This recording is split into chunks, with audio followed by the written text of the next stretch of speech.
बहू को मैं पढ़ाऊंगी। आपने हर घर में सास बहू की नोक झोंक तो देखी ही होगी, पर क्या हो जब सास बहू की नोक झोंक की जगह प्यार देखने को मिले। जी हाँ, शांति निवास में ऐसा ही कुछ था। नीलम अपनी बहू कोमल को अपनी बहू नहीं बेटी से बढ़कर प्यार करती थी। ऐसे ही एक सुबह कोमल किचन में खाना बना रही थी, तभी वहाँ काजल आती है और अपनी भाभी से कहती है, भाभी खाने में क्या बना है? बहुत तेज भूख लग रही है। ननद जी, आज खाने में थोड़ा सा लेट हो जाएगा क्योंकि आज मेरी आँख नहीं खुली। आप मुझे आधा घंटा दे दो, मैं अभी खाना तैयार कर देती हूँ। क्या आधा घंटा? अब आधे घंटे तक वेट करना पड़ेगा। अच्छा हो ना आज मेरा कॉलेज नहीं है। अगर आज मेरा कॉलेज होता तो आप मुझे पक्का लेट करवा देती। बाय द वे मैं अपने कमरे में ही हूँ, खाना बन जाए तो आवाज़ दे देना मुझे। काजल अपनी बात खत्म कर वहाँ से चली जाती है, जिसके बाद कोमल सबके लिए खाना बनाकर टेबल पर परोस देती है। सुबह के 8 बज चुके थे। उसे अपने बेटे को स्कूल के लिए रेडी भी करना था, इसलिए वो काजल को आवाज लगाती है, काजल, काजल खाना तैयार है। अपनी भाभी की आवाज सुनकर काजल बाहर आती है। काजल 8 बज गए हैं, आरुष को स्कूल के लिए तैयार भी करना है। एक काम करो ना, तुम अपना माजी का और अपने भैया का खाना निकाल कर उनके साथ खा लो, मैं आरुष को तैयार कर देती हूँ तब तक। भाभी सच में? मेरे एग्जाम स्टार्ट होने वाले हैं और आप मुझे कह रही हैं मैं सबका खाना निकाल कर उन्हें खिला दूं? अरे आप तो इस घर की बहू है। आपको न तो बाहर जाना होता है, ना ही पढ़ाई करनी होती है, उसके बाद भी आप लेट उठते हैं। काजल बस आज के दिन कर दो ना, कल से मैं खुद संभाल लूंगी।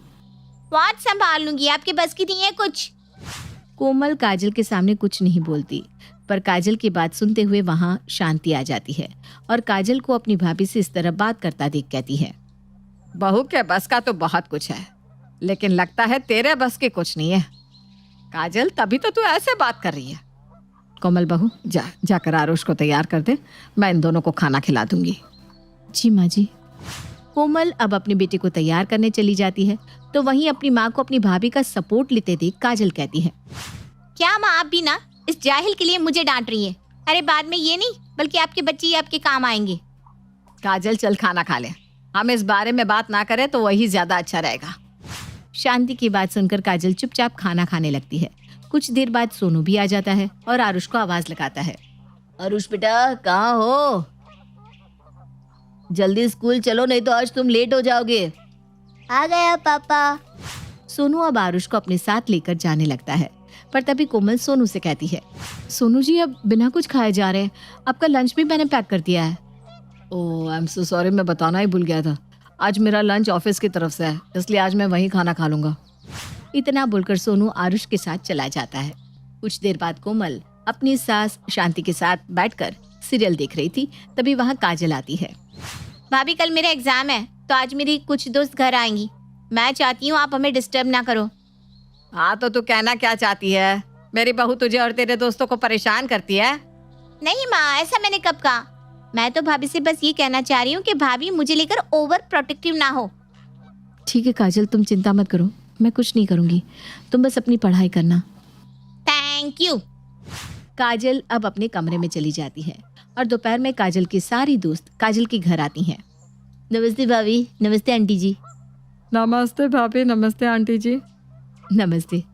कोमल काजल की दोस्तों का जवाब तो दे देती है, पर शांति नहीं देती और उनकी बातों को काटते हुए अपनी बहू से कहती है, कोमल दोपहर के 2 बज गए हैं, आरुष के स्कूल की छुट्टी का समय हो गया है, जाकर उसे ले आ। जी माँ जी, मैं बस जा ही रही थी। नेहा, रजनी, काजल अपने कमरे में है, तुम वहीं चली जाओ। कोमल की बात सुनकर काजल की दोस्त काजल के कमरे में चली जाती है और कोमल आरुष को स्कूल से लेने चली जाती है। कुछ देर बाद जब कोमल आरुष के साथ घर आता है तो वो सीधा अपनी बुआ यानी कि काजल के कमरे में जाता है। बुआ देखो मैं आपके लिए क्या लाया हूँ। आरुष मैं अभी पढ़ाई कर रही हूँ, दिखाई नहीं दे रहा है तुम्हें? आरुष बेटा आप जो भी लाए हो बाद में दिखाना, ओके? हम आराम से बैठकर देखेंगे, अभी मुझे पढ़ाई करने दो, कल एग्जाम है ना बुआ का। चलो जाओ यहाँ से। ओके, मैं दादी को दिखा देता हूँ। आरुष अब अपनी दादी के पास जाता है तो वहीं काजल कोमल के पास। भाभी मैंने आपको परेशान करने के लिए मना किया था ना, तो आपने आरुष को भेज दिया मुझे परेशान करने को। ये तुम कैसी बात कर रही हो काजल? मैंने तो आरुष को तुम्हारे पास भेजा ही नहीं है। Whatever, but भाभी प्लीज ट्राई टू अंडरस्टैंड, मेरे एग्जाम है कल, मुझे पढ़ने दो। जैसे आप जाहिल गवार रह गई है ना, मुझे मत रहने दो। इतना बोलकर काजल तो वहाँ से चली जाती है। पर कोमल को काजल की बात बुरी लगती है और वो बिना रिएक्ट करने अपने कमरे में जाती है, जहाँ वो अपने बेटे को पढ़ता देखती है। अपने बेटे को इस तरह पढ़ता देख वो उसके पास जाती है। मेरा बेटा पढ़ रहा है। हाँ माँ, देखो ना, आज सर ने कितना सारा होमवर्क दे दिया करने को।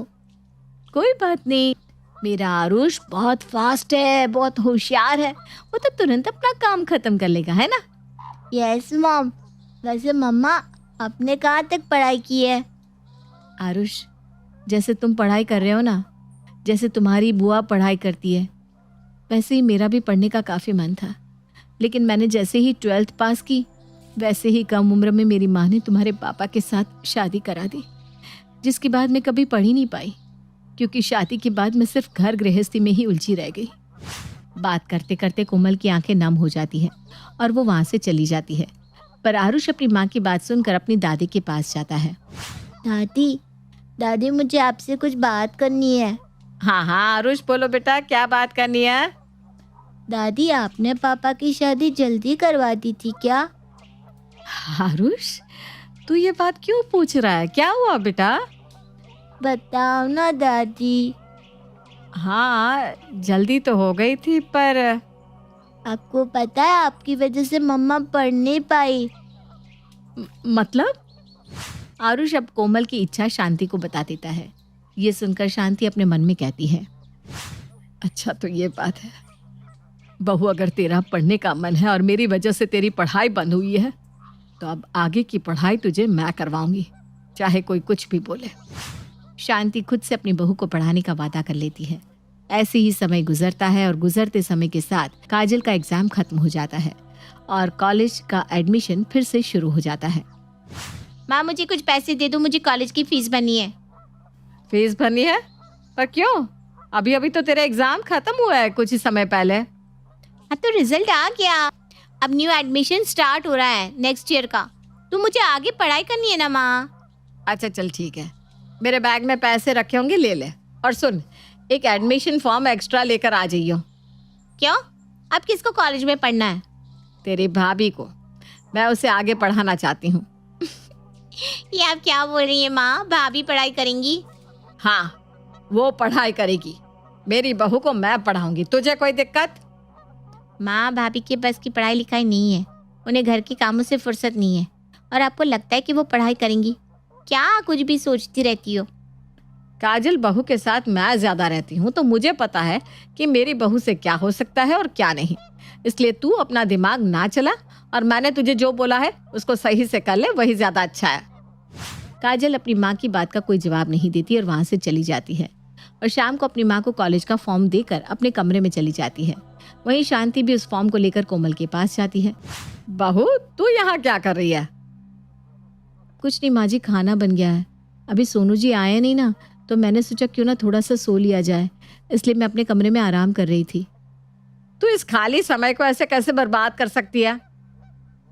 मुझे माफ कर दो माँ जी, पर कोई काम नहीं था तो। कोई काम नहीं था इसलिए तू अपने समय को इस तरह बर्बाद करेगी?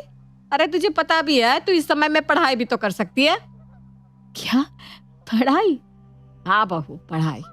मुझे माफ कर देना, मैंने तुम्हें अपनी बेटी तो माना, पर अपनी बेटी का दर्जा कभी नहीं दे पाई। तू क्या चाहती है कभी तुझसे जान ही नहीं पाई। तू आगे की पढ़ाई करना चाहती है ना, तू आगे पढ़, मैं हूं तेरे साथ, मैं तुझे पढ़ाऊंगी। पर माँ जी, पढ़ाई करने के लिए बहुत सारा समय चाहिए और सोनू भी कभी मेरी पढ़ाई के लिए नहीं मानेंगे। मैं हूं ना बहू, तू क्यों सबकी चिंता कर रही है? ले, ये फॉर्म भर दे, इसको अभी भरना है। नहीं माँ जी, मैं ये फॉर्म नहीं भर सकती, क्योंकि अगर सोनू जी को ये बात पता चल गई तो। सोनू मेरा बेटा है, मेरा बेटा मेरी बात कभी नहीं काटेगा। ये फॉर्म मैं यहाँ रख देती हूँ, भर लेना इसको, मैं इंतजार करती हूँ। शांति कॉलेज के फॉर्म को वहीं छोड़कर चली जाती है और शाम को जब सोनू घर आता है तब शांति अपने बेटे से बात करती है। सोनू, अगर तू फ्री है तो तुझसे बात कर सकती हूँ? हाँ माँ, आप मुझसे इस तरह से क्यों पूछ रही हैं? आखिर आप मेरी माँ हैं और एक माँ अपने बच्चे से बात करने के लिए पूछे, ये अच्छा नहीं लगता। चलो, किसी को तो समझ है। वैसे सोनू, अगर मैं तुझसे कुछ मांगू तो क्या तू उस चीज के लिए मना कर देगा? माँ, आज आपको हुआ क्या है? आप इस तरह की बैकी बैकी बातें क्यों कर रही है? अरे आपका ये सब कुछ, और मैंने आपको कभी किसी चीज के लिए मना किया है भला? देख ले, वो कुछ भी हो सकता है। बाद में बोलना मत कि माँ आपने ये क्या मांग लिया। माँ आपको क्या चाहिए बताओ ना। बहू की पढ़ाई। अपनी माँ के मुंह से ये बात सुनकर सोनू की बोलते बंद हो जाती है। वो हिचकिचाते हुए कहता है, माँ ये आप क्या कह रही हैं? कोमल की अब उम्र कहाँ है पढ़ने की? देख सोनू, तूने कहा था ना मैं तुझसे जो कुछ भी मांगूंगी वो तू मुझे देगा। मैं तुझसे अपनी बहू की पढ़ाई मांग रही हूँ। पर माँ जी मैं कॉलेज जाने के लिए तैयार हूँ। मैंने फॉर्म फिल कर दिया है। बताइए कब और कहाँ इसको जमा करवाना है। पर कोमल तुम कॉलेज और घर कैसे करोगी? और वैसे भी शादी के बाद कौन पढ़ता है? किसने कहा शादी के बाद पढ़ाई नहीं होती सोनू जी? पढ़ने की तो कोई उम्र ही नहीं होती।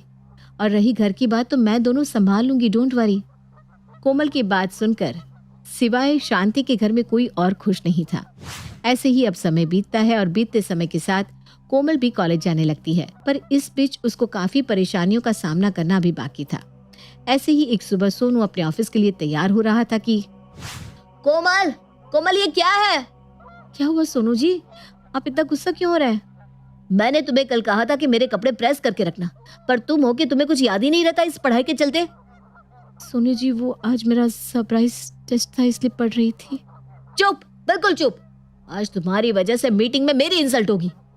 सोनू की आवाज सुनकर शांति और काजल कोमल के कमरे में आती हैं और सोनू को इतने गुस्से में देखकर शांति पूछती है, अरे क्यों इतना गुस्सा कर रहा है? अरे गुस्सा ना करूं तो क्या करूं?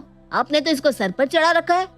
पढ़ लो बहू, पढ़ लो। अगर इसके सर पर पढ़ाई का भूत सवार नहीं होता ना तो आज ये इतनी बड़ी लापरवाही नहीं करती। और पढ़ाओ घर की बहू को। मैं तो जानती थी कि ऐसा कुछ होने वाला है। तो चुप रह और तू बता क्या हुआ? इसको कल रात प्रेस करने को कहा, पर ये हीरोइन तो अपने में ही मस्त रहती है। बस प्रेस के लिए तू बहू पर इतना चिल्ला रहा है? रुक, तेरे कपड़े मैं प्रेस कर देती हूँ। शांति अब सोनू के कपड़े गुस्से में लेती है और कपड़े प्रेस करके उसे देती है। ले पहन ले। और हाँ, अब कान खोलकर सुन ले, आज के बाद बहू पर ऐसे चिल्लाने की हिम्मत भी मत करियो। और काजल तू, आज के बाद तू बीच में कभी नहीं बोलेगी। हाँ। शांति की बात सुनकर अब सब चुप हो जाते हैं। समय बीतता है और उसके पढ़ने की खबर मायके तक पहुंच जाती है और उसके मायके से भी लोग उसे समझाने आते हैं। पर जब वो अपनी पढ़ाई रोकने से साफ मना करती है तब सभी लोग उसे सुनाने लगते हैं। ये देखकर उसकी सास उसका सपोर्ट लेती है और ये देखकर कोमल की आंखें भर आती है। वो ठान लेती है कि अब वो अच्छे से पढ़ाई करके सबकी हेल्प करेगी। ऐसे ही एक दिन सोनू फोन पर किसी से बात कर रहा था। क्या यार, तू जानता है ना अभी फाइनेंशियल प्रॉब्लम है, उसके बाद भी ये सैलरी होल्ड कैसे कर सकते हैं? अरे मुझे अभी बेटे की फीस देनी है यार। सोनू गुस्से में फोन कट कर देता है और फोन को बेड पर फेंक देता है। क्या हो सोनू जी, अब परेशान लग रहे हैं? हाँ यार, सैलरी होल्ड कर दी है क्योंकि कंपनी लॉस में जा रही है। समझ में नहीं आ रहा क्या करूं मैं। सोनू की बात सुनकर कोमल अपनी अलमारी खोलती है और उसमें से कुछ पैसे निकाल कर देती है। लीजिए, ये कुछ पैसे मैंने संभाल कर रखे हैं, आपके काम आएंगे। कोमल को बिना सोचे समझे पैसे देता देख सोनू को अब खुद पर शर्म और उस पर गर्व महसूस होने लगा था। सोनू उससे कुछ बोल पाता तभी वहां आरुष आ जाता है। डैडी, मुझे ये सवाल नहीं आ रहा, आप बता दो ना। आरुष, अभी डैडी बिजी है ना, आप मुझे बताओ क्या समझ में नहीं आ रहा, मैं आपको बताती हूँ।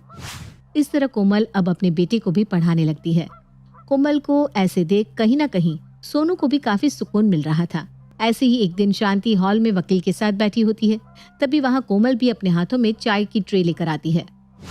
माँ जी चाय रख दे बेटा यहीं पर, और तू भी यहीं बैठ जा। शांति कोमल को अपने पास बिठा लेती है। तभी वकील शांति को एक पेपर देता है। लीजिए शांति जी, इस पर आप साइन कर दीजिए। जी। शांति अब उस पेपर को लेती है और साइन करने लगती है, पर तभी कोमल उस पेपर को अपने हाथ में ले लेती है। माँ जी ये आप क्या कर रही हैं? अब बिना पढ़े पेपर साइन कर रही हैं? हाँ बेटा, क्योंकि ये वसीयत के पेपर है और ये वसीयत मैं अपने बच्चों के नाम कर रही हूँ। माँ जी माफ करना, पर आपको बिना पढ़े इस तरह किसी भी पेपर पर साइन नहीं करना चाहिए। और ठीक है, आप अपनी वसीयत अपने बच्चों के नाम कर रही हैं, पर आप उस हिस्से में से एक हिस्सा अपने नाम भी कीजिए, क्योंकि आजकल लोग कैसे करते हैं ये तो आपको पता ही होगा। शांति जी, आपकी बहू बिल्कुल सही कह रही है, इसलिए मैं भी आपको यही सजेशन दूंगा कि आप इस वसीयत में अपने नाम एक हिस्सा कीजिए और उसके बाद पेपर को पढ़कर साइन कीजिए। शांति उन दोनों की बात से सहमत होती है। तभी वहां पर सोनू तालियां बजाते हुए आता है। वाह माँ, मानना पड़ेगा, आखिर आपकी जिद रंग लाई। बहू को पढ़ाने का नतीजा बहुत अच्छे से सामने आया है और मुझे अपनी पत्नी पर भी काफी गर्व हो रहा है। आई एम सॉरी कोमल, पहले मैं गुस्सा करता था, पर अब मैं भी तुम्हारे साथ हूँ और हर चीज में तुम्हें सपोर्ट भी करूंगा जैसे माँ करती है। इस तरह अपनी बहू को पढ़ाने की शांति की जिद आखिरकार रंग ले आती है और सबको ये पता चलता है कि पढ़ाई कितनी जरूरी है। और तो और अब कोमल भी एक पढ़ी लिखी विमेन होती है।